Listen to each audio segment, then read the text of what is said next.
Good afternoon. This presentation here today will be this panel that will be talking about water issues largely in New Mexico. I'm going to start off with a little overview, and then Janet Greenwald and Paul Robinson will be talking about. I actually don't know what you're going to be talking about. Paul's going to be talking about groundwater contamination out at Kirtland Air Force Base and Sandia National Laboratory, and drinking water issues, and then John is going to be talking about two topics. One, fracking up in Moore County, and maybe more generally, and then the recent creation of a national monument here in New Mexico, the Rio Grande del Norte, and maybe some other. And then Dave will finish off with sort of a more global perspective. We'll try to limit our talks to 10 minutes each, and if people could self-introduce when they get up and talk. That way you're responsible for the balance between self-promotion and presentation. And then we'll open it up to questions. How much time do you have, Michael? 10 minutes per person. Per slide. Per slide, yeah.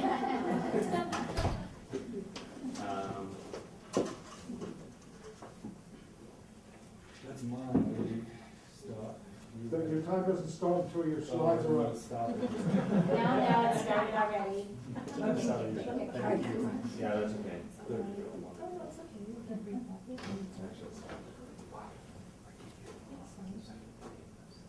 And I apologize, some of you might have some glare. We didn't get a screen, we just got a whiteboard. It's from the projector itself. My name is Michael Jensen. I work for Amigos Bravos, which is a statewide water conservation river organization based up in Taos. I am here in Albuquerque. I've lived here for 22 years.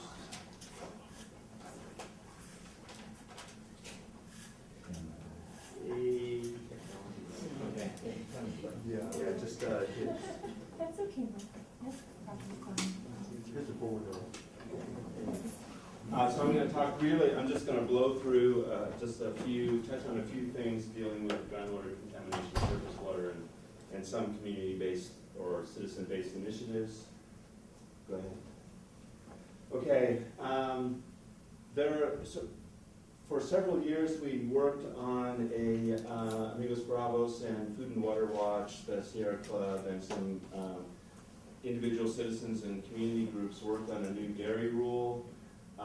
Starting in 2009, it got settled in 2012, January, it went into effect. So basically 3 years of public meetings and stakeholder meetings with the Environment Department, the environmental community, and public health community, and the industry. We got a rule. The industry opposed the rule, even after the negotiations that created it. It went to court, and court wanted everybody to play nice and negotiate again. We got a new rule. It went to the Water Quality Control Commission, who told everybody that they had to stipulate to the rule before they would listen to the petition. Everybody stipulated to it, the lawyers for industry, the Environment Department, and the environmental public health people. The Water Quality Control Commission approved it. It went into effect in January. In April, the industry said they wanted to amend it. And, I'll go back. Industry said they wanted to amend it, and the Environment Department isn't implementing it the way the rule says that it should be implemented. The very first dairy that we looked at, the largest dairy in New Mexico, was supposed to put synthetic liners in, and their draft permit didn't have anything about it in there, and we complained. And the Environment Department withdrew that permit, but that is still in the overall permit renewal, which is in process. So it's a huge issue and takes a huge amount of time, and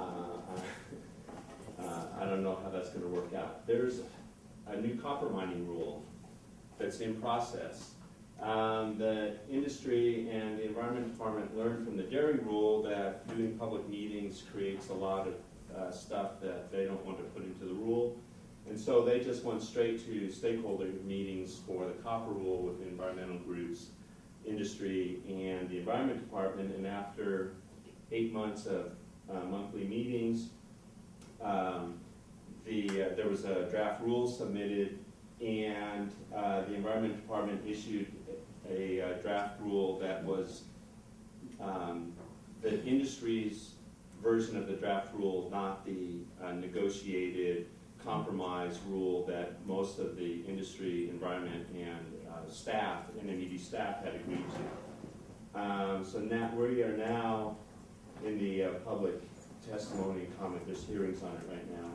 The pit rule was passed a couple of years ago to ensure better control of oil and gas contamination. And after the pit rule went into effect, there were no more detections of groundwater contamination, but the industry has continued to attack it in every legislative session.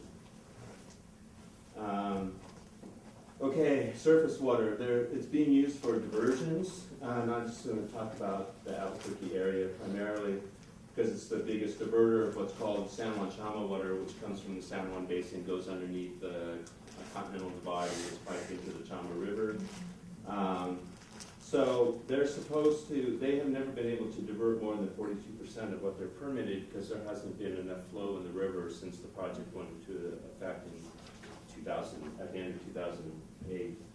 And the Bureau of Reclamation has projected that that project won't be able to deliver more than 75% of what was promised in the 2020s and only about half in the 2050s. But the agency here, the Water Utility Authority, isn't taking those calculations into effect when it models how it's going to supply water to the area. Stormwater is and always has been the largest source of impairments to surface water. When the Clean Water Act was passed, everybody knew that stormwater was actually the bigger issue than pipes, but pipes were easier to regulate, and a lot of stormwater, water runoff comes from agriculture, and so there was a built-in agricultural exemption into the Clean Water Act. So now they're trying to go back and just try to get what are called best management practices committed to by agriculture, by urban stormwater, and things like that. A lot of it's done by local ordinance. So here, the Rio Grande that passes through Albuquerque is impaired. I mean, it exceeds the standards for E. coli, PCBs in the water, PCBs in fish, and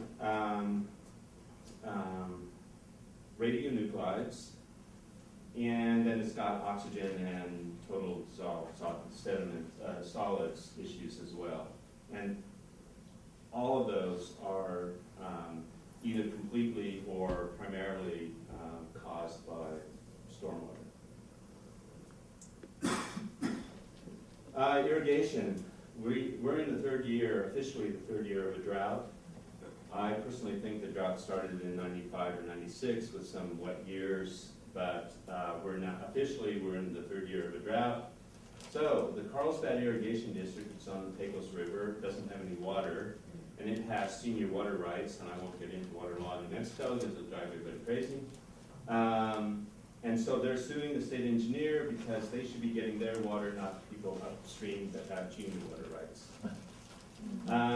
The Middle Rio Grande Conservancy District, which operates the irrigation system all through here from Sandoval down to Valencia County, thinks that they'll run out of their irrigation water in the summer this year, like they have towards the end of the summer or early fall the last couple of years. And last year, the river, if the San Juan Chama project hadn't been flowing water, the river would have been dry in the city because there was no native Rio Grande water flowing. The irrigation district had diverted, knowing that the water was going to run out, had diverted the remaining part of whatever they could divert of the Algodones, which is north of here, and run it through the system, and then caught the Water Utility Authority continuing to divert, which they weren't allowed to when there wasn't native water running in the river. So there was a little brouhaha that didn't go to court or anything, they just worked it out. There's also a senior water right holder south of here near Socorro who's suing the Conservancy District for the same issue, not delivering priority water. She has senior water rights for her dairy, and she's upset that the Conservancy District is just making everybody share the pain equally instead of following what's the law in New Mexico, which says that priority is everything in water law and deliveries. The Elephant Butte Irrigation District, which is also on the Rio Grande south of here, said that they may not have water at all this year for irrigation, and if they do, it will just be a matter of weeks probably. So they're pumping groundwater like crazy, like they have in the last couple of years when they've been short. So Texas is suing them because they're not getting as much water as they think they should be, because all that groundwater pumping is depleting the river. So when the water is released from the Elephant Butte Reservoir and flows down, the amount that's calculated when it's released, and they take into account a sort of standard amount of evaporation and sort of loss to the shallow aquifer anyway, they haven't calculated correctly, because all that groundwater pumping is causing even more than their standard calculation. So Texas is suing. New Mexico is countersuing the federal government, saying it's their failure to manage that's causing this, but the judge in that case said that he's not going to rule on that until Texas's case gets settled. And most people here in New Mexico, based on prior experience and the defeatist attitude, think that Texas will win and we'll be screwed. Next. There are good things happening, but I'm not about talking about the good things right now, because we need a lot of work on the bad things. Community and citizen-based things. So in the last couple of legislative sessions, there have been various groups that have been trying to pass what's called the Citizen Right to Action. It's basically the citizen suit provision in the Clean Water Act or in the New Mexico Mining Act, which just means you don't have to wait for an agency to sue. If you think there's a problem and you're impacted by it, you can sue, you can start the legal action yourself, and that it would expand it to all of the regulated entities in the state as far as the environmental stuff goes. Consolidated Environmental Review Act, that's also come up 2 or 3 times in the last few years. It's meant to deal with the cumulative impact, for example, when in the South Valley here, which is where a lot of industries locate, if there is, for example, a gravel crushing facility across from a school and a community center, which there is, then when another facility that will also put stuff into the air in that next door to the one that's already there wants to do it, this would say, no, you can't just treat it as an individual entity. You have to look at the cumulative impact, and it can not just be air, to be air for one thing and water for another one and noise for a third one. You have to look at the cumulative impact to the community of whatever is going in there. I won't deal with Mora because we're going to hear about that. And then the Gila Resource Information Project and the Soutwest Organizing Project, and these organizations up in Taos all have community-based monitoring projects. So GRIP has gotten people through the AmeriCorps thing to do water quality monitoring relative to all the mining that's going on down there, the copper mining. And gold is one of the things. SWAP has a statewide air quality monitoring project, and we've done a bunch of water quality monitoring up in Taos. And from our work with these groups, because we follow the protocols and we get signed off by the Environment Department, they then accept our data, and so we've gotten some of the streams up there listed for contamination with E. coli, and now the state is developing total maximum daily loads for those. Or you would call that. But it can have an effect. If you collect good quality data, you can push the process. Next. The copper rule, there's public testimony every week for the next few weeks, Tuesday through Thursday. Up in the state capitol, there's one hearing in Silver City.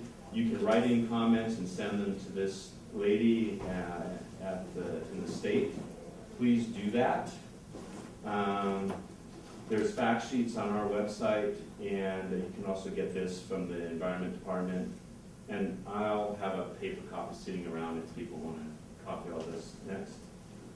Stormwater, it's basically local. Just find out who deals with stormwater in your local area and tell them to get off their butts and do something about it. The pit rule, talk to conservation voters in Mexico. They generally spearhead a lot of the environmental stuff every legislative session. OGAP, the Oil and Gas Accountability Project for fracking and all that sort of stuff. SWAP for environmental justice and stuff, things, and Paul will talk about these organizations. And that's it. I'm running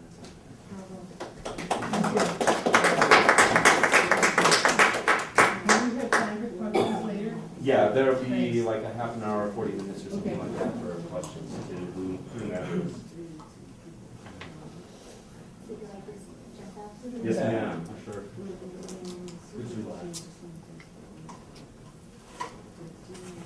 Hi, I'm Janet Greenwald, and I'm a co-coordinator of Citizens for Alternatives to Radioactive Dumping, or CARD. CARD is a mostly volunteer organization. It's a statewide organization. It was founded in 1978. One of CARD's missions is education in the school, and we do have presenters that go into grade schools, mid schools, and high schools. They present kind of the whole picture of the nuclear industry in New Mexico, and then they dwell on the health issues. Many high school students in New Mexico are targeted to be nuclear workers, so we're trying to give them both sides of the story.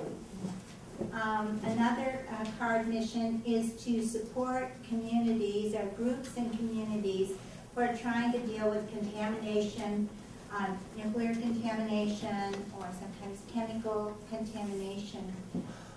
We try to give them organizational support, and if we have funding support, so that kind of comes and goes, as most of you know, who deal with the nonprofit world.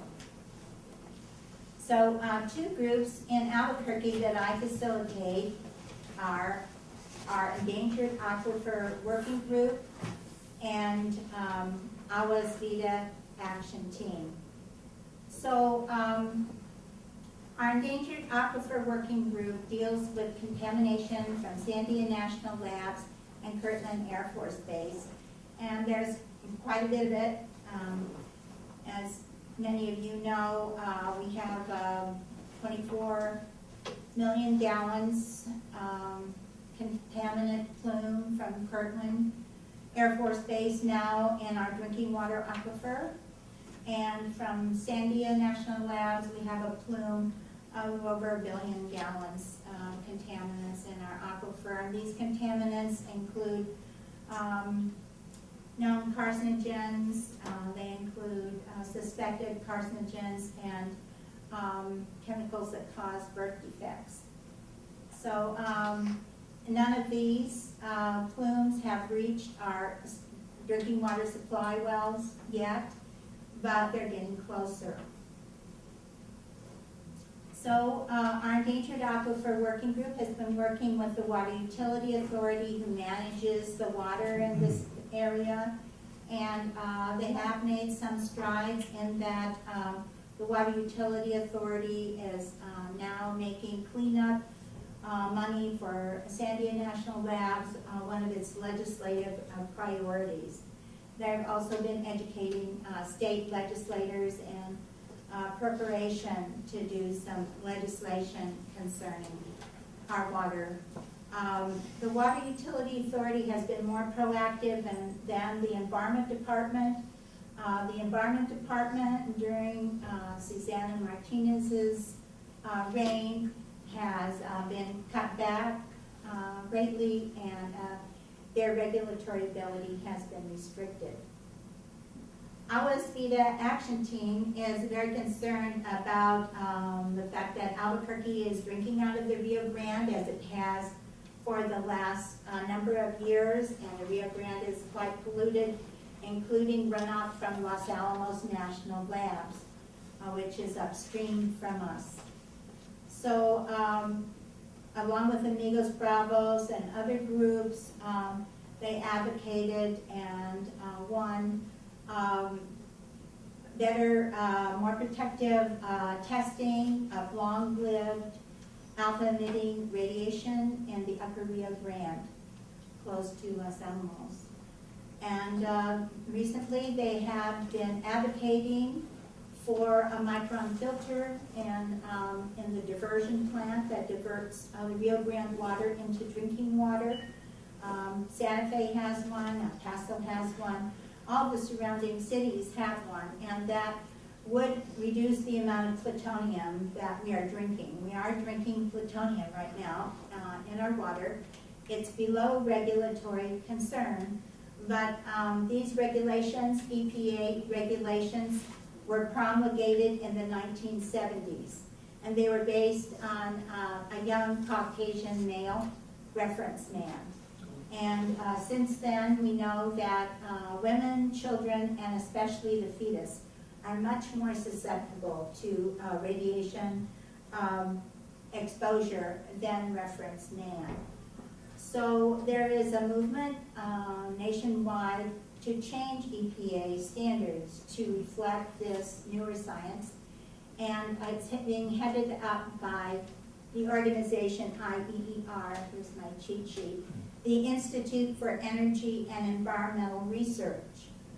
If you Google IEER, it's easy to get into their website, and then you need to go to the section that's healthy from the start to find out more about that. So I'd just like to say something about our organizational model, and that is when you work with affected communities, you do run into problems.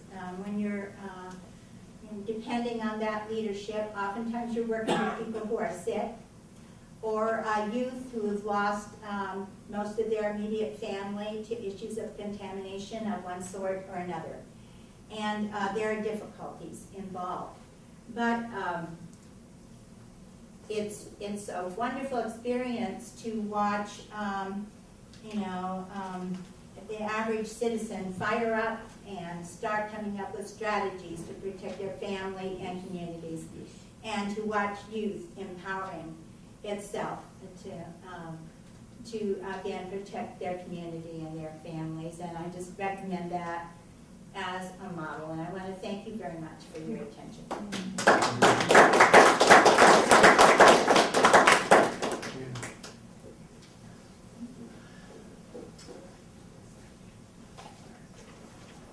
Thank you very much. My name is Paul Robinson. I live here in Albuquerque, and great to see all of you here on such a lovely day. And I'm a research director at a nonprofit scientific and research organization called Soutwest Research and Information Center. And have an email, and we have a website, and hopefully spell both of those accurately.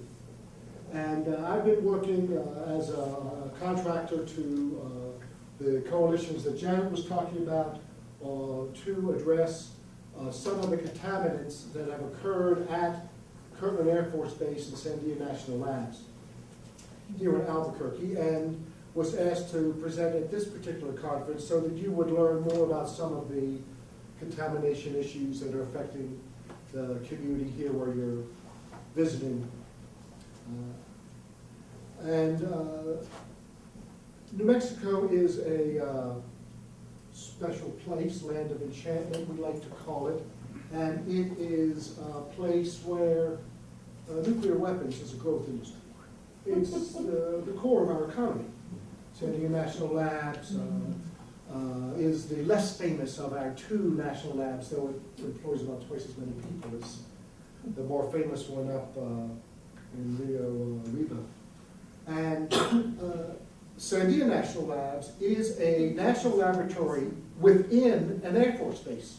Kirtland Air Force Base has a federal tenant called Sandia National Labs.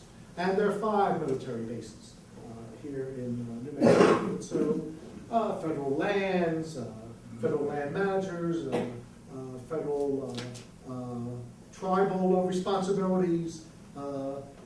Federal government is the largest employer, and the largest of the federal government employers is the Department of Defense, followed by Department of Energy.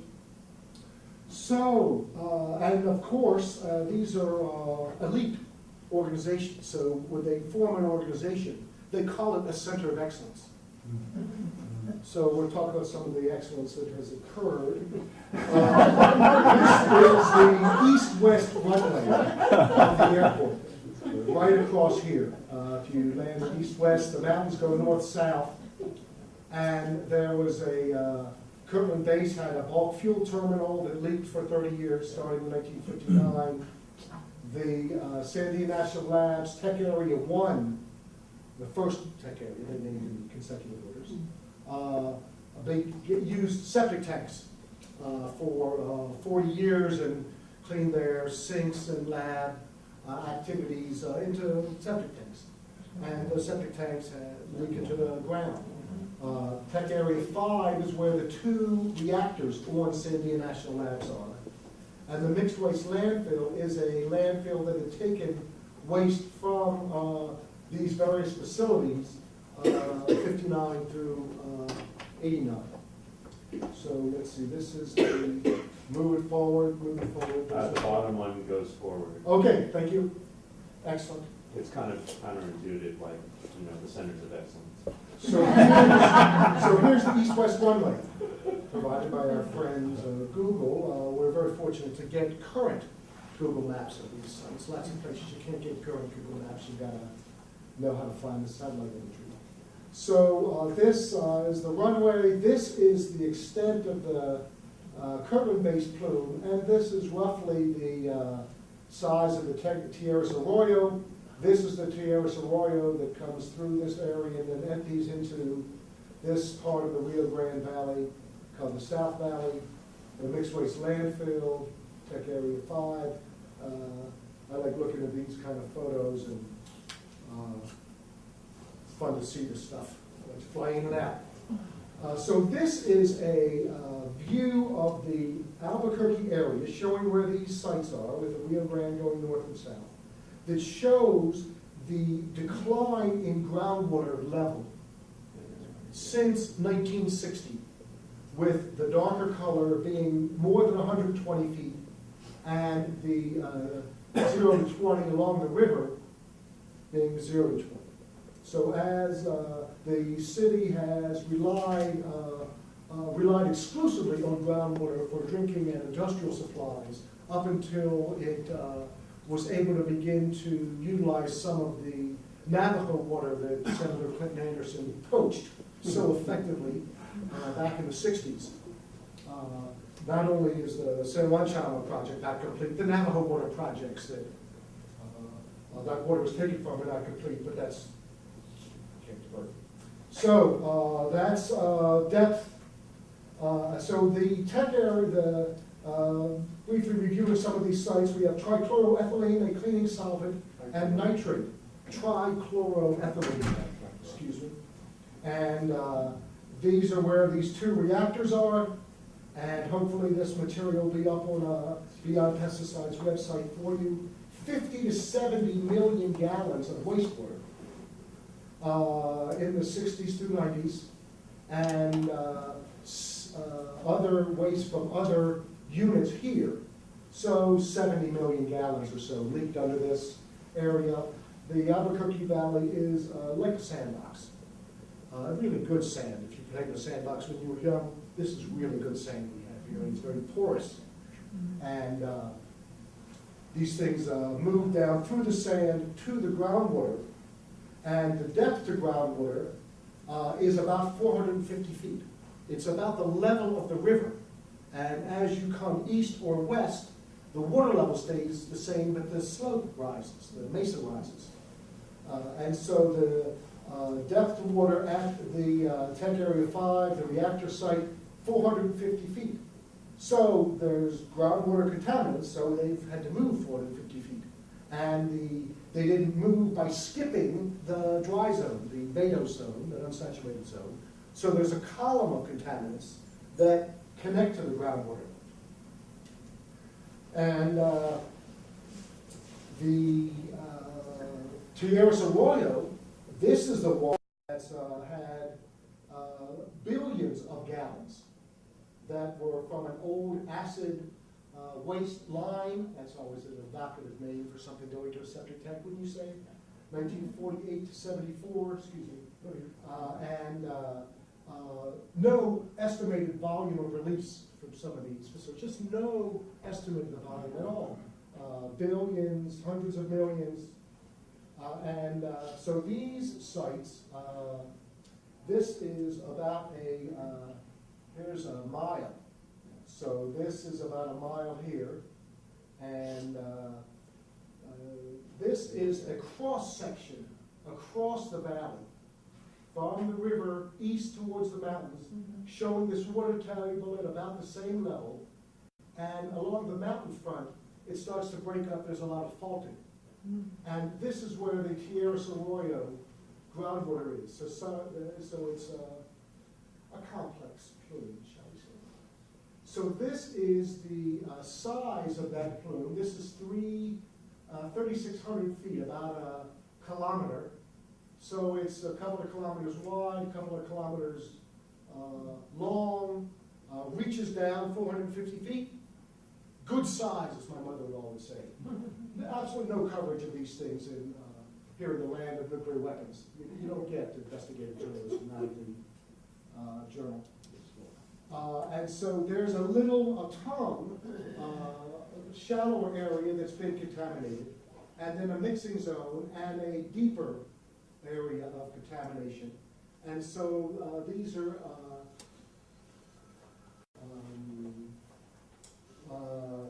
sites for which the state has issued notices of disapproval over several years, which means try again. No one fails the year, no one's going to take over these labs, so it's performance is not. It's social. So the mixed waste landfill, this again was a 30-year operation, operated after the initiation of the Resource Conservation and Recovery Act, so it should be regulated as a active unit, but they're an interim unit. The state has caved into their legal theory. There's soil contamination from the PCE at least 50 feet below the surface, and the groundwater wells are so poorly constructed as to not identify groundwater contamination. They were built, the water table dropped, they're sampling a dry zone. Oops. About $1.5 million to fix them. And this is the aerial view of the mixed waste landfill in 1987. This is excellence in waste management. Unlined, classified and unclassified areas. So, just again moving very quickly. One of the key issues with the mixed waste landfill is to try and get them to eventually move the waste into a prepared site rather than just cap it. So there's supposed to be a reevaluation every 5 years of the feasibility of excavation. That decision was made in 2007. This year is 2013. Have 5 years passed or not? Not for the environment department. They're taking the actual construction of the cover rather than the date of the decision to buy 4 years. So this is the plume from the Kirtland Air Force Base, bulk fuel spill. The Exxon Valdez is in the 8 million gallon range. So this is, as our guy from the state quoted as saying, 24 million gallons. You know how much credibility people offer the state here, so it's probably accurate within 50%. Still good size. So ethylene dibromide is the carcinogen Janet was mentioning, benzene, toluene, naphthalene, diesel, gas, jet fuel, various generations of jet fuel. So just, some people call things witches' brews. This is unfair to the witches. They would not do that. And so this is about a mile right here. So we have these different layers of contaminants that reach about 1.5 miles. Here's the drinking well. So there's a plume there. And they're pulling out about 4,000 gallons worth of vapor. So 4,000 out of 24 million? Plenty of work there. So these are views of the plume at a shallow, medium, and deep level. This is 450 feet, the groundwater. This is another 100 feet down. And this is another 100 feet down. The wells have these 600-foot long screens, which are excellent for mixing contaminants if you happen to have them. And there's been a problem in other Superfund sites. And I've got to stop. And, let me borrow one of Janet's minutes. So this sandbox we're in is not homogeneous. It's not the same as you go down. There are areas of higher and lower flow capacity, higher and lower permeability. So when the contaminants leak, they don't just go straight down. They go down to a lens that's lower permeability that flows along the top and then goes down. So it's like a pachinko game for contaminants. And so that, and this is all above the water table. So trying to clean this stuff out, and the water table's dropped 150 feet. So this is a cross section across that plume, 0 to 450 feet. And this is 50 foot down and 450 feet. It's worse at the bottom because these plumes are so old. They've done lots of moving. It's not like they were just happened or just discovered. This is the letter from the Water Protection Advisory Board. That is the first time a elected body in Bernalillo County asked Sandia to do something. Usually it's just, you've got so many jobs, can you have more? Can we make more rentals, please? Here they're asking for funding for environmental. So this is a very important result of the work Janet was describing. And this is a presentation to the New Mexico Water and Natural Resources Legislative Committee, trying to get the legislature to be encouraging better cleanup. And these are the summary of concerns as the city wrote them down. So they were able to adopt our concerns as theirs, which is a measure of success in social action, as you know. So thank you very much.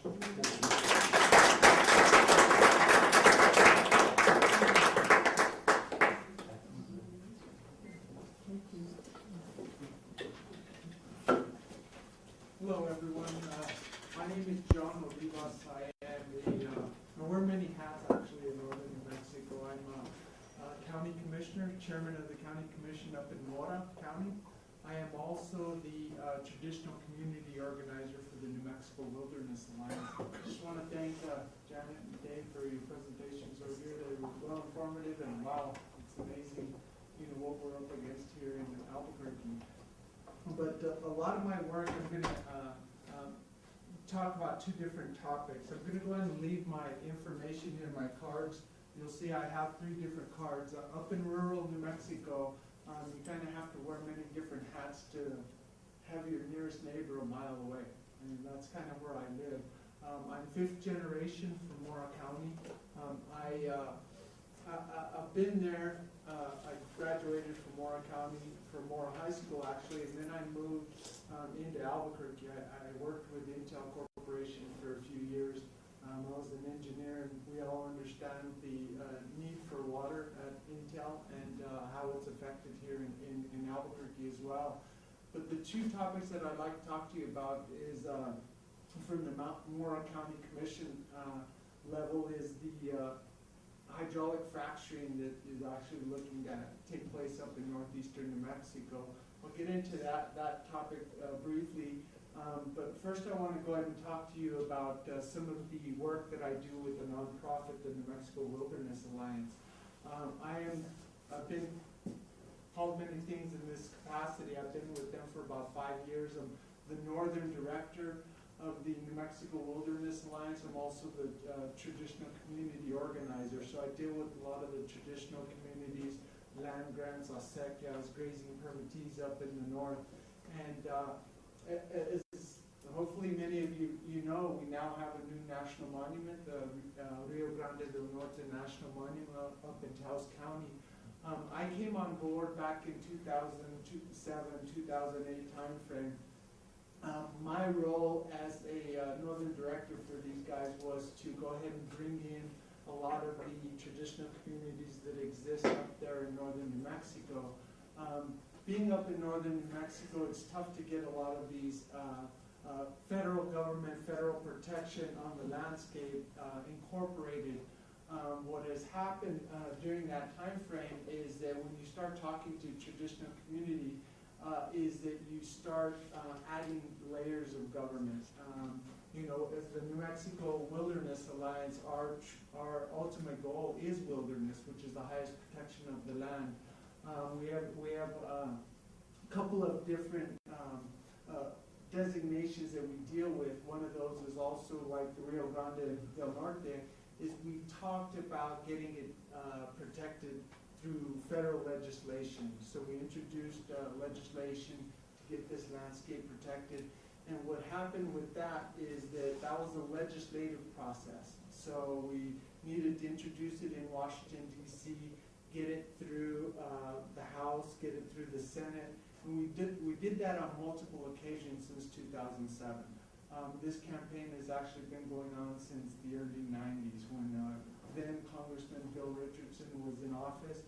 He introduced some legislation, but it really it took off back in 2007. So over the last actually this being the fourth Congress, we had to introduce it, but we were never able to get it done legislatively. So what we had to do is we called upon the president to utilize his authority under the Antiquities Act to create a national monument. And that's kind of how on March 25th, the president actually used his authority and he declared it a national monument. So we have approximately 240,000 acres that are now under protection under the national monument status. So we're not done there. There's still a couple of pockets of wilderness areas that we'd like incorporated into this landscape that exists, probably another 21,000 acres of wilderness of the 240,000 acres. So it's been a fabulous campaign. We put together a coalition, not only within the community, but across the western United States. It encompasses the Wilderness Society, actually encompasses Amigos Bravos, helps us with that. Nonprofits like Rivers and Birds, we've got many elected officials, the mayors, commissioners, counselors that are involved in that process. So the coalition that has been put together within northern New Mexico up in Taos County, it's kind of a model coalition for land protection, not only here in New Mexico, but for the entire United States when we're trying to get things done. We've actually had elected officials. We had Secretary Ken Salazar from the Department of Interior that came in December of 2012, and we had standing room only people in a room, probably about 200 individuals that were unanimously in support of this designation. So it was definitely a model coalition that was put together in regards to this. You'll see some of the flip charts that go on there. These are the different campaigns that are actually going on with the New Mexico Wilderness Alliance across the state. My next actually campaign work is the Columbine Hondo. Columbine Hondo is up again in Taos County. It exists just south of the Tier Wilderness and just north and west of the Pecos Wilderness. It's a chain of wilderness areas that actually exist up in northern New Mexico that encompass the Vida. Vida was done under the one of the previous administrations, Republican administration, that actually Pete Domenici, who was actually instrumental in getting that protected. We also have the Tier Wilderness. We have Columbine Hondo Wilderness. We have Wheeler Peak Wilderness, and then we have the Pecos Wilderness. Columbine Hondo is kind of nestled in the middle of it. It's a wilderness study area. It encompasses the Sangre de Cristo mountain range and is kind of in limbo at this point. It's a wilderness study area. It is not true wilderness. So the campaign, the coalition, is actually trying to get it out of wilderness study designation into true wilderness. That's the idea with this.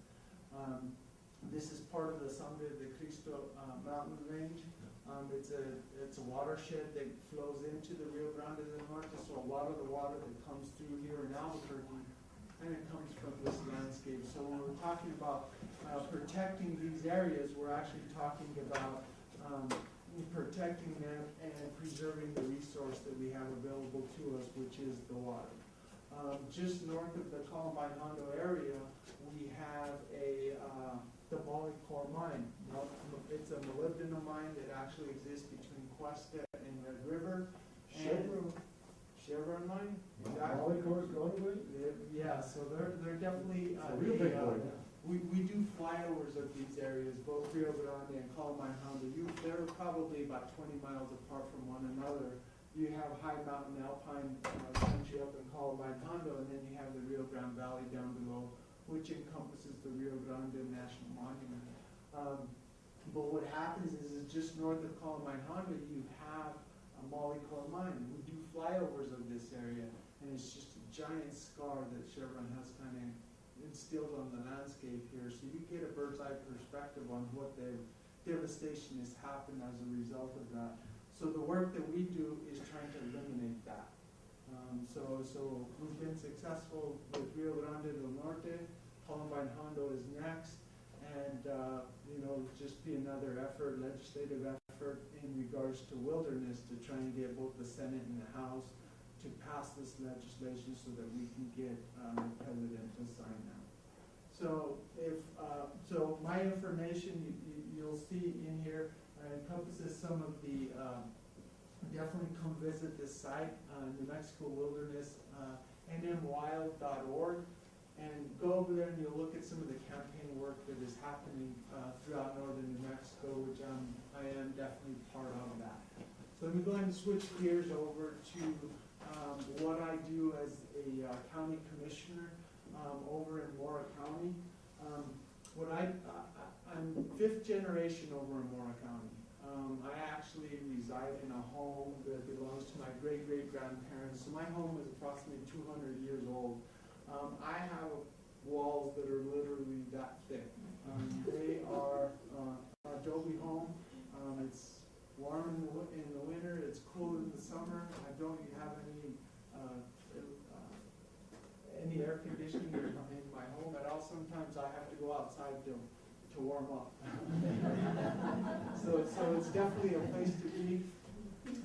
I've been on the commission for, this is my third year. I just took the chairmanship over in January of 2013. What has been happening for several years now has been oil and gas industry, hydraulic fracturing has actually been kind of knocking at the doors of northeastern New Mexico. I can remember back when I first came on back in 2010, the oil and gas company did is they sponsored an activity over with the New Mexico Association of Counties. So what the county government does is every January, right before the state legislature happens, they hold an event for all elected officials in Santa Fe. The oil and gas industry actually sponsored that activity. What they did is they called for all northeastern New Mexico elected officials to come over to this presentation that oil and gas had. They had a vested interest in northeastern New Mexico that encompasses Mora County, San Miguel County, Union County, Guadalupe County, and Colfax County. We know north of us in Colfax County, there's already activity of drilling that's happening up there. Raton has a whole bunch of wells that are in there. What has happened over the last couple of years, and we've been looking at different options about either regulating oil and gas, and there's a lot of communities that have done that. We're on the other side of the fence, and we want to ban it completely. So there's a lot of pushback that's happening within our community about, not necessarily within the community, but from the industry, from attorneys that are actually looking at what it is we're trying to do. We are a I would consider us as a cash poor, asset rich. We have a whole bunch of land. I would not consider us a poor community, although financially, if you want to call it that, that's what we are. But we are very traditional. We want to preserve the culture, the heritage. I think what we're looking at doing right now is to go back into an agricultural-based community.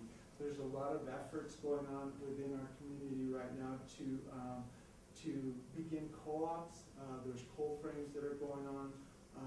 There's a lot of activity around agriculture that is going on. So when you start talking about the agriculture-based community, you're talking about the water as the main resource. Compared to a lot of our neighbors, Mora County does have water. There's the valley right in there, Mora County, that you literally dig a hole and there's water there. There was a sports complex that was being put up over at the school, and they started digging some of the topsoil, and overnight one of the companies left their heavy equipment and it actually started sinking. So we do have a lot of water within a certain region. So when you get industry that's coming in and wanting to have an effect on that resource, we definitely take precedence on what they're doing there. So when I ran, I ran on the platform, and it was definitely to ban oil and gas from our community. What has happened within those last couple of years, I would say in 2010 when we first started, if anyone's familiar with the community rights ordinance, community rights ordinance is what it does is it gives rights to nature, it gives rights to the wildlife, to the water, to the resource that's out there. So back in 2010 when I first came on, we actually drafted a copy of the community rights ordinance. In September of 2011, we actually presented it out to the commission. I was not the majority of the commission back in 2011, so we didn't get it passed. I am currently the majority of the commission, so it's going to get passed. So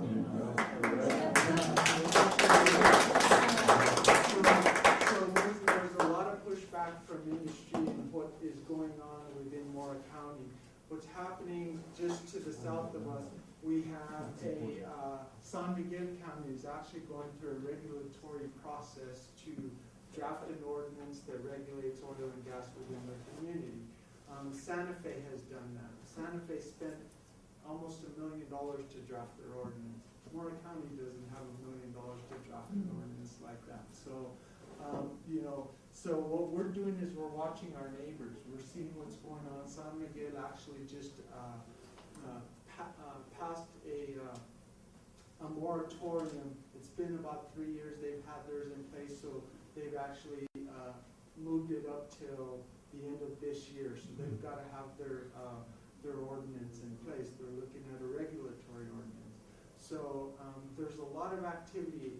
Many of you guys know that the city of Santa Fe actually passed a community rights ordinance banning oil and gas. The council passed it, the mayor didn't sign it. So that's kind of in limbo. We're not positive. There's no activity that's happening, but there's a lot of different factions that are going on about oil and gas industry. We're talking to individuals within Rio Arriba County. Would they tell us, if we would be where you guys were at now, we would rethink this whole process. Rio Arriba is being drilled heavily. There's a lot of activity that's happening up in that neck of the woods, and there's nothing happening in Mora County. There was actually some test drill wells that were dug back in the 1970s. They knew that the material was there. They just didn't have a means of extracting it.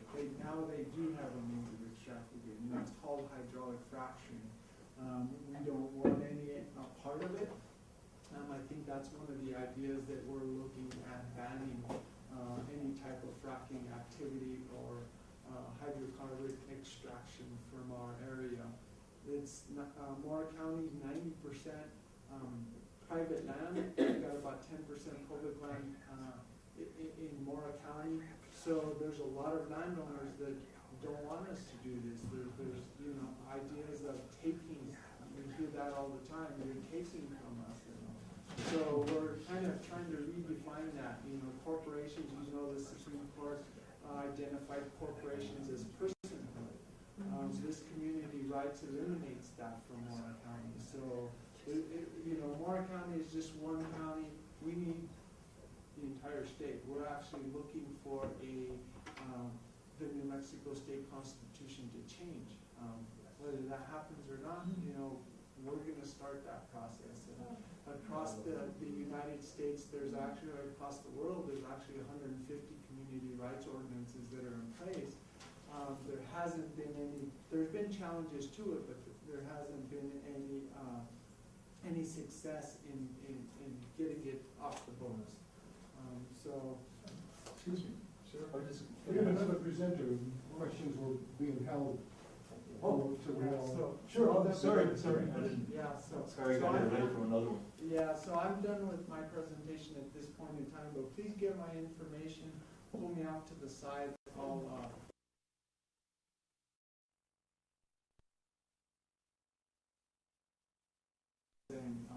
ideas moving forward in regards to oil and gas development.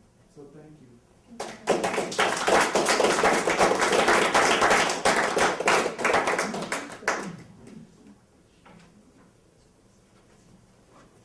I am honored to give a politician all the time they need. I am actually honored and to be here and be invited to give talk to the folks who are interested in pesticides and groundwater contamination. I appreciate the work you're doing on educating young people, the community, protecting wilderness, protecting otters in the Rio Grande. I love otters.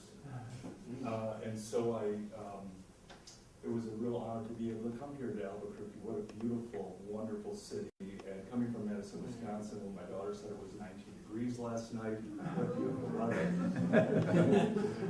You know, I'm going to go quickly, but I want to wrap something up here, because we've had a ton of information. Dr. Hayes' information today was, of course, mind-blowing and hideous, yet almost tragically beautiful in a way, in a weird way, a very weird way.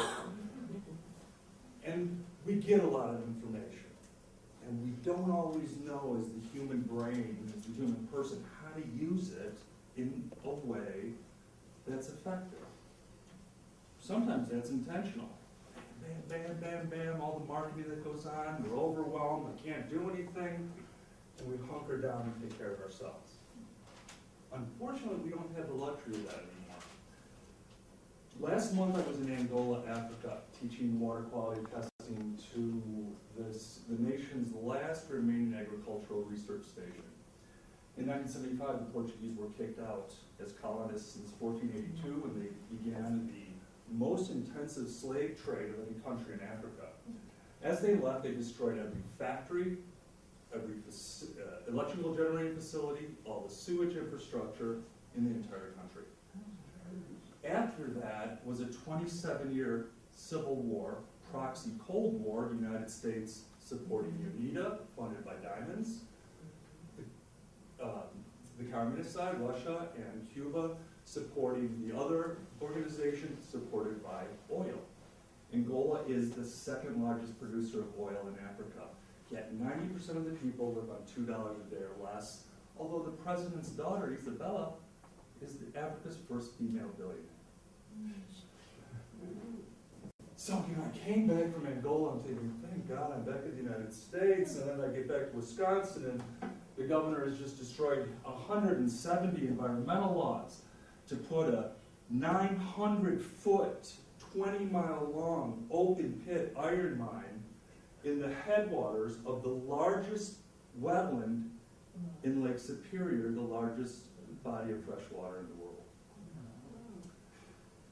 And we have Polymet mine coming up in Minnesota, which will flow into the Boundary Waters Wilderness, one of the two wilderness areas that was actually mentioned in the 1964 Wilderness Act. A wonderful place to go. So I thought, you know, we're number one. But now I come here, and And I hear all the presentations, I'm like, well, maybe we're number 2. Well, on the station, 2,000 acres in the midst of what really is an ecological and social devastation. Not only were the people affected by the war, about 1.5 million were killed, but as the farmers moved in along the Benguela Railroad from the Atlantic Ocean to Zambia, near Wambo, where I was stationed in the Tamakala, their lands were landmined. It's one of the most heavily landmined countries in the world. So very difficult to walk down the streets with people whose legs or arms are blown off and not be able to give them something. And then I came across this gentleman who was spraying a combination of deltamethrin and Bordeaux mixture. I should tell you I have a background in environmental toxicology. I work on chemical weapons, don't get exposed. And a PhD in ecology, where I worked on aquatic ecology in Michigan and the upper Midwest. I was director of science at Defenders of Wildlife, a toxicologist for the National Wildlife Federation. I do environmental consulting.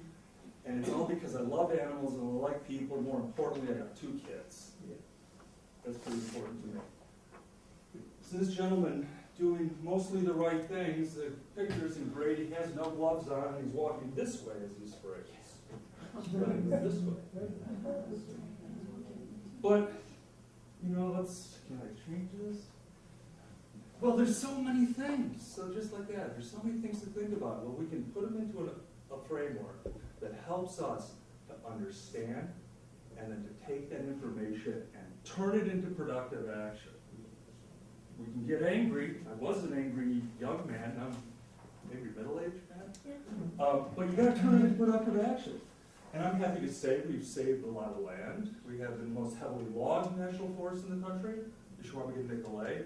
You're talking 100,000 acres wilderness. We have the largest is 44,000 acres. We have a total of 63,000 acres, and all lined by clear cuts.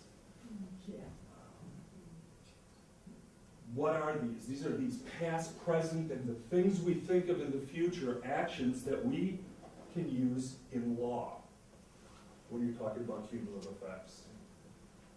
And it's all those effects, not just the direct effect of me coming up and saying, here, have some of that trichloroethylene, you can clean your clothes with it, drink a little bit, you'll feel okay for a couple minutes. But then what happens later as you are a little bit off balance and you drive your car and I hit you driving your car? That's the indirect effect. Or with the insect growth regulators, the safe insecticides that wiped out the lobster fishery in Long Island Sound as they were hyperventilating over West Nile virus and pouring it into all the sewers that went directly into the Sound. Or in Nigeria, when they were using it, Michelle was using it and wiped out the shellfish population. Those are those indirect effects. And you don't analyze them only on one resource, but it's that system level approach. Boy, that's hard to do. Because these resources go across political boundaries. They go across time and space. And therefore, sometimes we have to take a bigger approach, and it's awfully hard to do.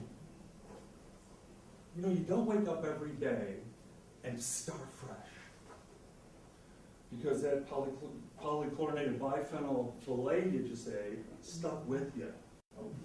Okay?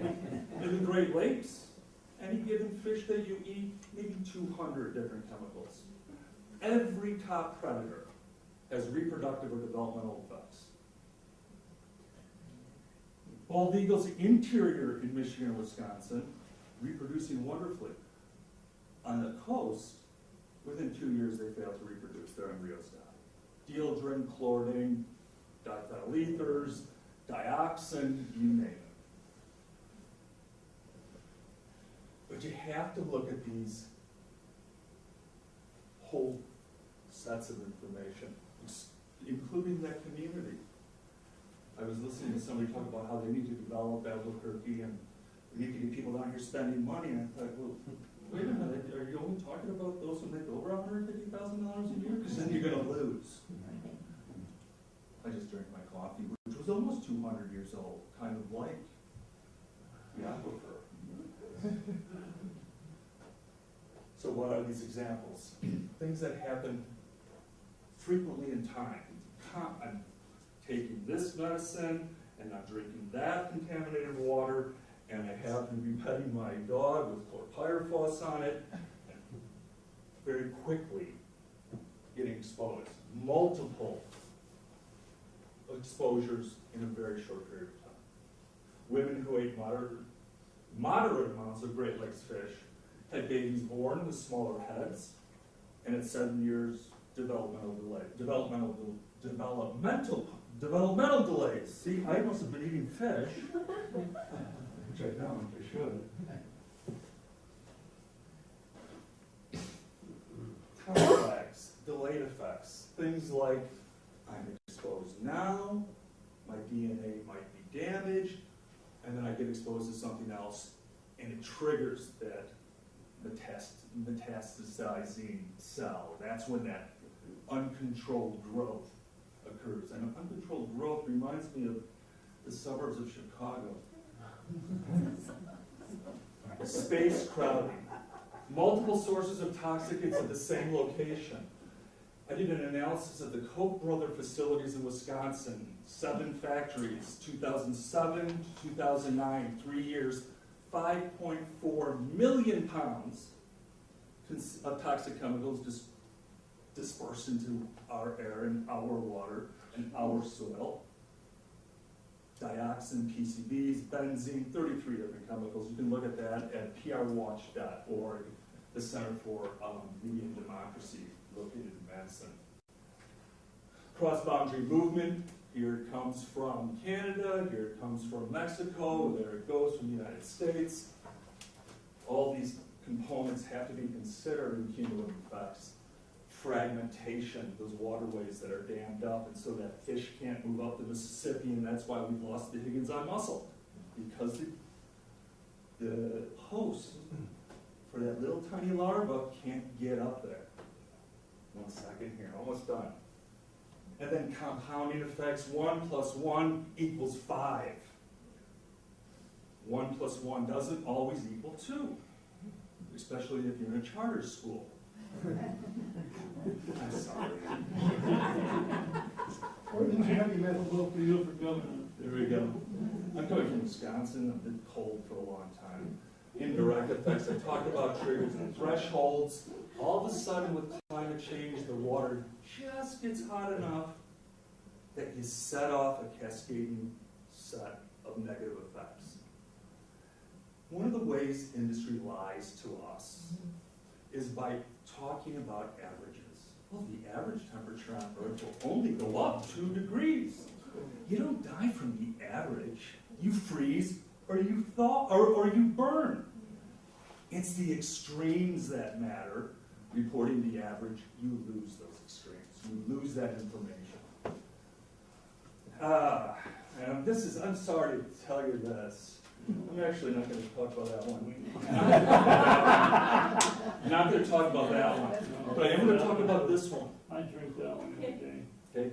In 2011, I did a project with a colleague of mine for the Commission on Environmental Cooperation, located in Montreal. That was a NAFTA side agreement body trying to standardize toxic discharge reporting across the 3 North American countries. We were asked to look at the latest set of data, 2006, on the discharge of toxic chemicals to surface waters, and I did 2 river systems specifically. One was the Rio Grande, I'm sorry again, because of its cross-border, international issues. 170 facilities, these are only reported, folks. Those spills, not reported at this time. Now they might be.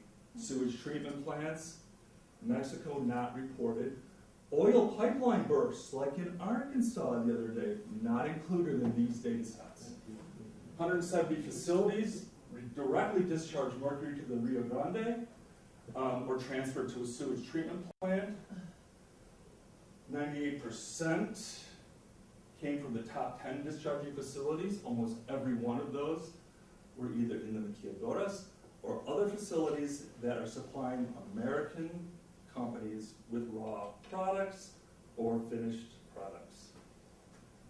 Only one of those facilities actually had dumped into or reported into the sewage treatment plants, but that's because of the lack of requirements. That is an artifact of what we require, not the reality of what actually was discharged. And lead, one of the nastiest things, and we've known about lead for a long time, folks. We know that when you remove lead from gasoline on a national basis, impulse-driven violent crime plummets. We do know that. 280 facilities dumping into the Rio Grande, 5,565 kilograms directly to the river. Again, these top facilities, 25 top dischargers, the vast majority. We even know where to go to stop this stuff. But like you guys know, sometimes it's difficult. So I am going to leave you with some good things, because I think it's worth it. This is a little girl in Angola on a Sunday, and they were dancing, and that's actually smoke coming. There's women selling things. They used to export food, now they import it, selling some products, beer and things like that. And she was dancing to the only music I heard the entire time in the country. And these are women doing back-breaking work. I couldn't do it. And I noticed the little child, this is a rice crop, and it has been treated with, I couldn't remember what it was, but they're right in there. And with the healthcare isn't that good either, so again, cumulative effects. If my health status isn't good, that pollution may affect me worse. Everything, not just the immune system. So for lead, you want to make sure your kids have a lot of calcium. But there's other things on earth that we care about. Walking sticks. You got to study this. This is me making the undergrads go in. At Northern Illinois University. But you got to fight back, like the Bantu tribal men, in full costume, chasing the children to school. A couple days before school started, so they learn where to go. It's about storytelling. And I'll leave you with that one. That's a couple of little butterflies I took, and there's so much to say about them. We've done a lot, but there's more to do. So thank you very much. I appreciate it.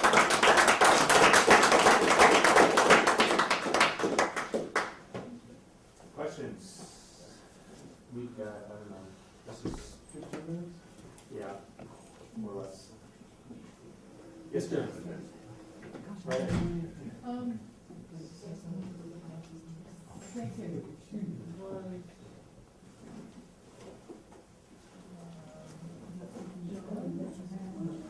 You mentioned,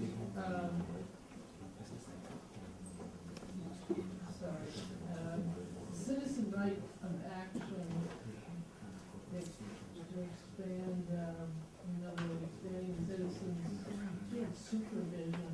Yes, ma'am. And what the status of that is.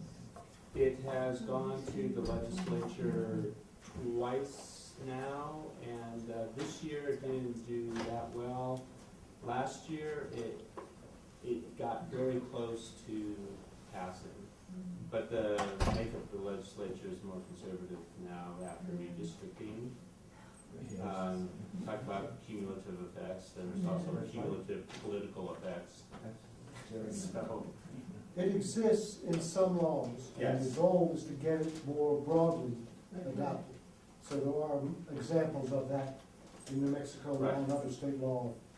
the federal Clean Water Act has that, and then the New Mexico Mining Act, there's a citizen supervision. Okay. And what we're trying to do, the groups that work on this, is just expand it to all environmental regulations in the state.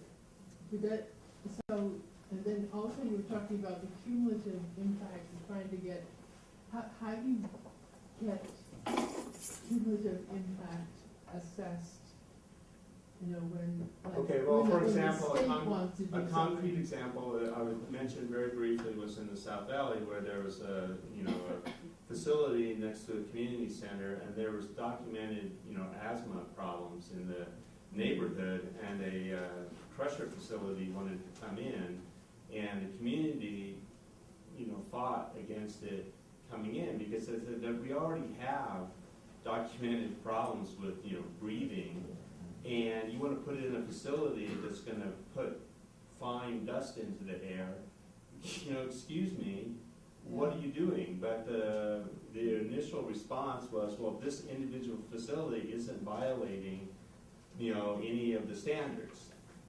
And that actually is what spurred people to try to get the first effort, was a couple of years ago, to get this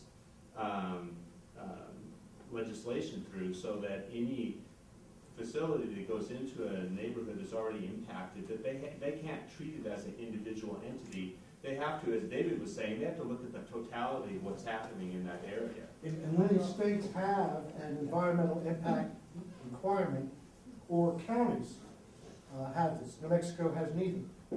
So that's why state law is where the target is now. There was one from 1975 to 79, and it was never funded and was rescinded. But it's that failure to require that is the defect that the campaign's addressing. But I would say don't, and the legislation is critical, don't let that stop you. No. List everything. Yeah. Don't let the lack of legislation stop you. Do it yourself. And there's data and tools out there right now. You simply list the threats and the conditions and make them answer.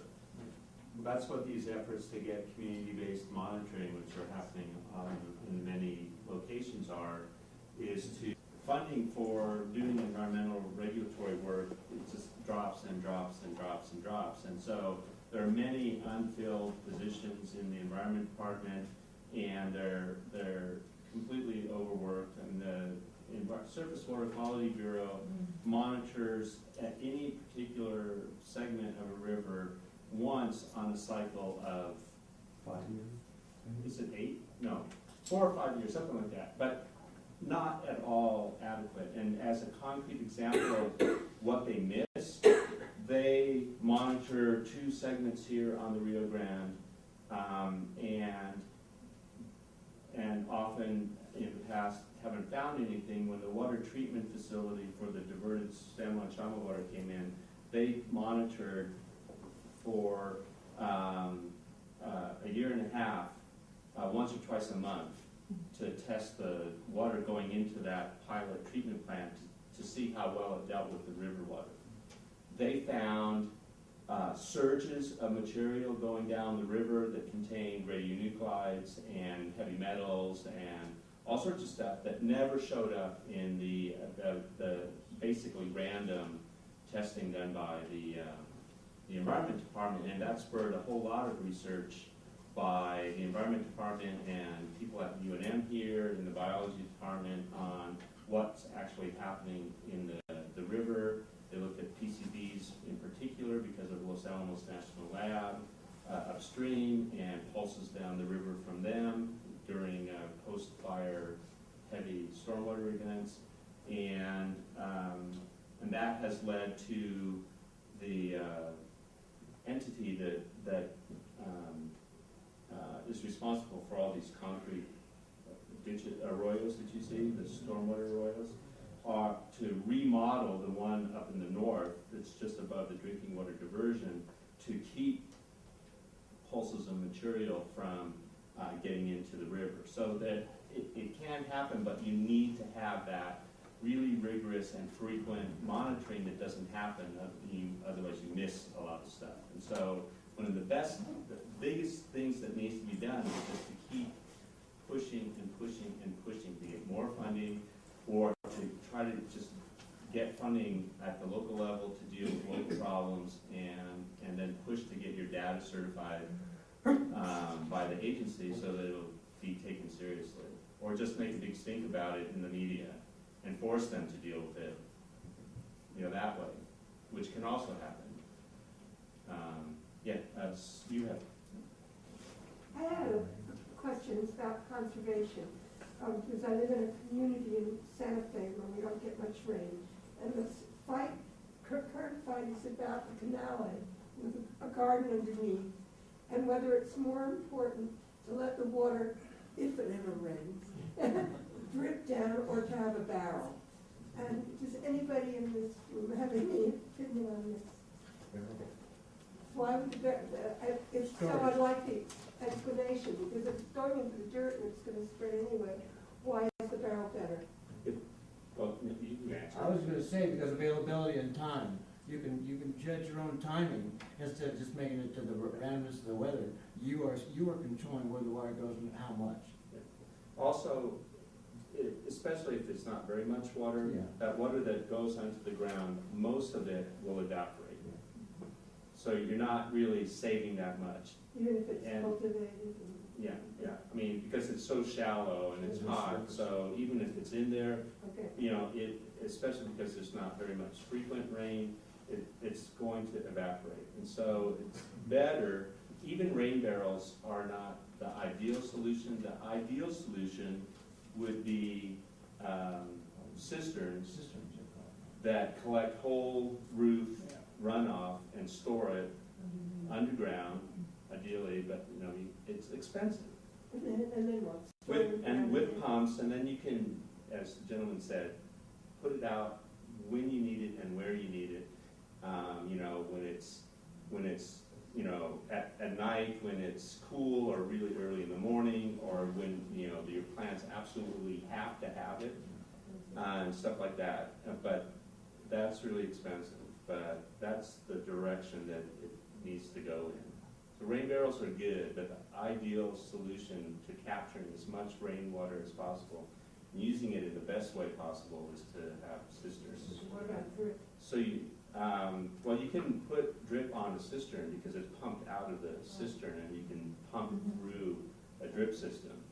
Thank you. So the thing to do about that is to press both the water utilities and the state to fund some of the costs of that. Of cistern? Yes, and the Water Utility Authority will start to fund, I think, up now to 25% of that, starting with the new conservation plan, which will go into effect in a couple months. Yes, sir. What's the relationship between quality of water and quantity, even in a drought, having less water? Is that what you asked? So you have a specific example, or you just want to know generally? Specific is great, or, So thinking about Albuquerque, Other than Santa Fe, I'm thinking drought in Mexico. okay, well, it's a complex question, so I'm trying to get some focus. So in New Mexico, typically, most of the water used is groundwater. Most of the groundwater along the rivers is replenished by surface water. So in many regions, there's an intimate relationship between the surface water and the groundwater at a quantity standpoint. There's some ancestral waters, the San Juan Basin, for example, largest aquifer mine in the state, its ancestral water being recharged very slowly. Albuquerque is pumping out on the order of 100,000 acre feet and is recharging something in the 25% of that. So we're mining relative to the recharge. So water quality is a very different kind of set of parameters because it's a combination of different characteristics. And I would add to that, discharge permits for polluters are based on a given quantity of water to dilute something called the 7Q10, the 7-day low flow in 10 years. If water dilution or flows are below that, then there might be an increased toxicity response by the discharge materials. Also, if there's less water, it warms up faster, and then you start to get temperature impacts, which are a impairment. They're not pollution, but they're an impairment, and they can harm aquatic life or encourage stuff that you don't want. And they also, increased temperature can alter the way that chemicals that are in the water interact or react. So it is, as Paul said, there's a very complex relationship between quantity and quality. But generally, the polluters are not going to lower the amount of stuff they dump in just because there's less water in the river. So when you have less water, you're concentrating what's there, as Dave was saying. Yes, ma'am? This is a tangent. Acequias, are very powerful in the state. What about the rights of landowners? Because I am in an area where it's a constant battle between acequias pretty much just decimating your land. You have no rights. You take it to court. Nobody does it. That's a huge question. But how do you balance it? How do acequias decimate the land? Cut down your trees, For the viewers that will be, the thousands that will be watching this soon, would you define that term? I know, acequia is a whole. What is it? Acequia's an irrigation canal. Yeah, and it's controlled, as I understand, by historic rights. Okay. We go back to the 1800s. Good, thank you. Right. And like diversion, some of the acequia water is diverted from streams. Okay, that destroys a whole ecosystem. There's a lovely little stream now, the cottonwoods are dying because, as you said, the water level's going, there's only so much water. And when you take, a bucket that used to be full that's now into quart and divert it in two ways, neither party's getting what they need. How do you balance this in this state? That's a huge question, I know. But, here, yeah, well, that's been my thought. Pretty much what's going to happen. Here's something that it's important to consider. The average American meal now comes from 1,340 miles away. So that's a lot of intense energy, and as gas keeps going up, since we're past peak oil now, then if we keep on that path, more and more people will be hungry, and we'll have a harder time leading a better life. But our only hope, from my point of view, in the future, is to be regionally dependent on an agricultural system that's in our region. So, though the acequia system, I know, can be annoying in some ways, especially when you see the river depleted, or when they clear the sides and your tree is there or something. It's also a hope for the future for this region. When gasoline goes beyond what we can pay, then we will have an ability still to grow food. So. But this isn't the situation. What are they irrigating with it? Nothing. Well, I mean, literally, there's no agricultural. the acequia rights are a property right. Yes. Just like the other rights that other people have. So sorting them out is a challenge. There's a legal framework, and water flows downhill to money. But they're typically old rights. There are very few. So that seniority, first in date, first in right, that is a part of water law that's only in the West. But at the end, what if there's no agriculture? If they have a right to use the water, and the Even to water take baths and goes to drink. land, if you use it or lose it. Yes. And there are people looking to take unused irrigation rights. So the idea that there's nothing being done with it, I don't think is likely. It's probably growing grass somewhere. You're not visible. The And state you'll replace your engineer, groundwork. yeah, the state engineer will revoke a water right if it isn't being used. So if there's nothing being done, then go report it to the state engineer's office.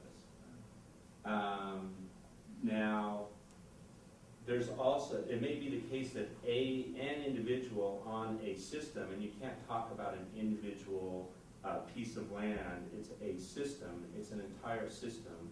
So there could be an individual that isn't using their water, but the system has actually the right to the water, and it's parceled out. I mean, there are individual property rights, but they function as a communal source of water. And there's, the role of the mayordomo is to apportion whatever water is available, and everybody shares the pain and all that sort of stuff. Now, I don't know where you're talking about, but I've been all over the ditches and drains in this area just on my own and as part of a water quality monitoring project for 2 years. I don't see decimated trees and brush and stuff like that. The green areas are where the ditches run. And the only trees that get cut down and the vegetation gets cut down is something whose roots have impinged on the viability of the ditch itself so that it's not functioning properly. It's threatening the bank so that it's not stable, or in some way impinging on the functionality of the ditch. And so I don't know. And also the water. There was a graduate student who did a study here in the biology department. The same guy who took on the study of the pulses that come down the river. And he looked at major water systems around the world, rivers, and how they function, and specifically out their deltas in terms of water quality, and compared to what was in the river as it came into the delta.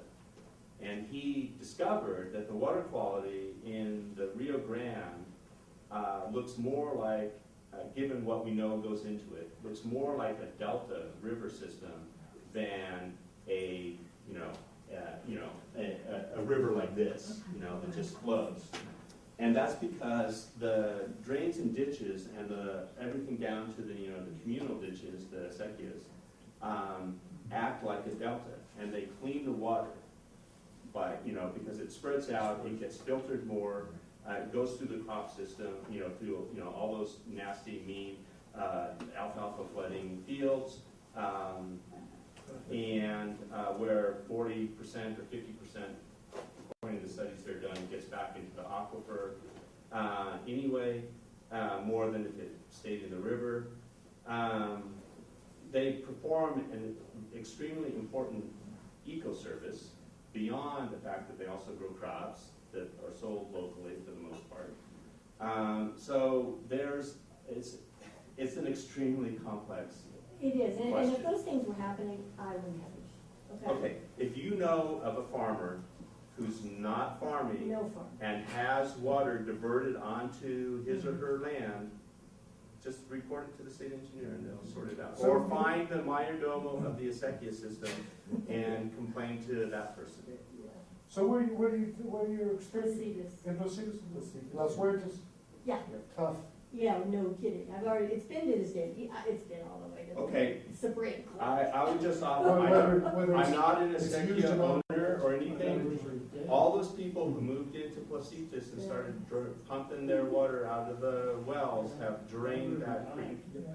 Just stop right there. And then maybe just to add to that, just for your information on the acequias, for me, it's personal for me. I mean, I own, I'm a paciente on an acequia, and the way the acequias are set up is they're, it's unfortunate they're convoluted by the government system, but because of the state engineer, how it's structured, each acequia is its own political subdivision. So Yeah, you you're have, right, you're right. you have pacientes, which are landowner, individual landowners, and that What are they called? acequias, pacientes. I'm a person. Yeah, so you own a piece of land and no water rights, you're a paciente. But the paciente actually,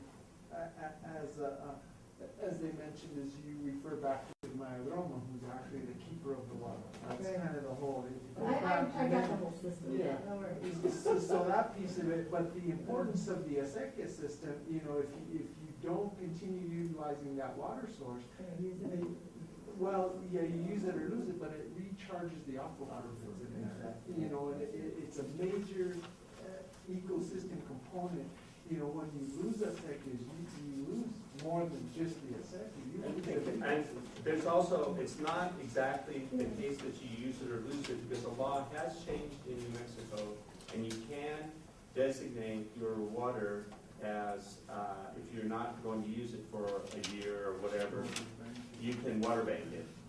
Or say you're gonna let it flow in the river. What recharged the aquifer before these drainage canals were put in? So this is an 1818. In other words, but before that, before 18. This is an 1818 Yeah. drainage canal on a Hispanic land grant.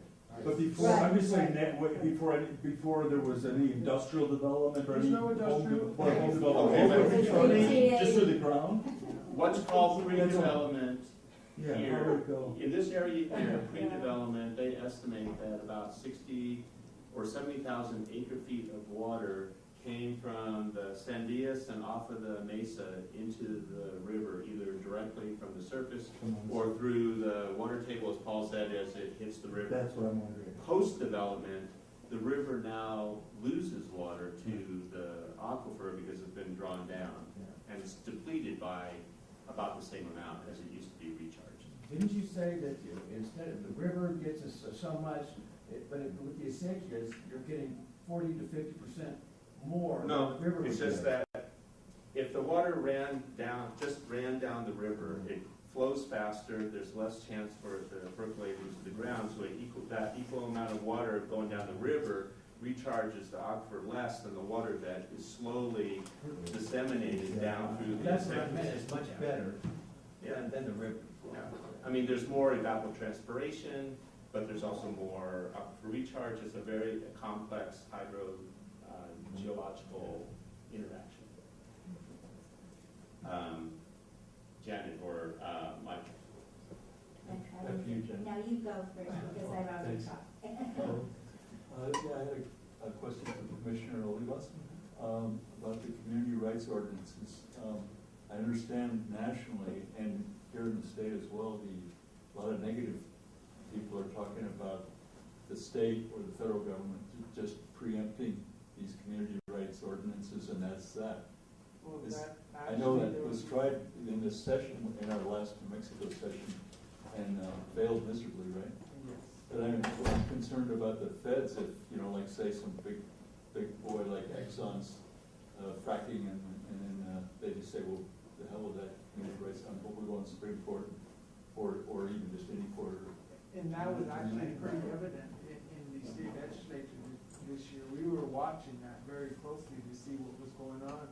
And unfortunately, it was introduced by a senator up in Taos County that did that. And he got a lot of feedback. And he said he was just curious. Testing the water. We have a local Yes, it's God. pesticide ordinance in Wisconsin that was killed because of small government people wanting the state to control it. Yeah. I was wondering about like kind of preemption or else like local owners who, want the sweetheart deal from the oil company, like somebody even in Morrow, just like they're doing over in Farmington, San Juan. Well, what's happening within Mora County is there's actually about 140,000 acres that are leased by the oil and gas company. And then when you start talking about the takings piece of it in regards to oil and gas banning, that's where that comes into play. The leases currently right now are they're in a 10-year lease is what they are. And I've talked to some of the legal for oil and gas and, when do they expire? And they're like, don't even try and wait us out. But they don't talk about takings from us. Exactly. They talk about the takings from the But that's what the company. community rights does.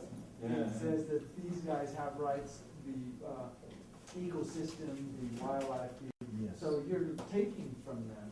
So, yeah, what's the difference? There's boilerplate legislation in the ALEC website, and my Yes, U.S. yes, representative of course. is a That's member of how that, so that's how states, they're getting. that's how states know to introduce the same Yeah, thing. exactly. Oh, yeah. That's what Can they're doing. I interrupt really quickly because people have been leaving? I was told to remind everybody to go to Centennial Engineering. There's maps in the packet. But Centennial is, let me find it myself.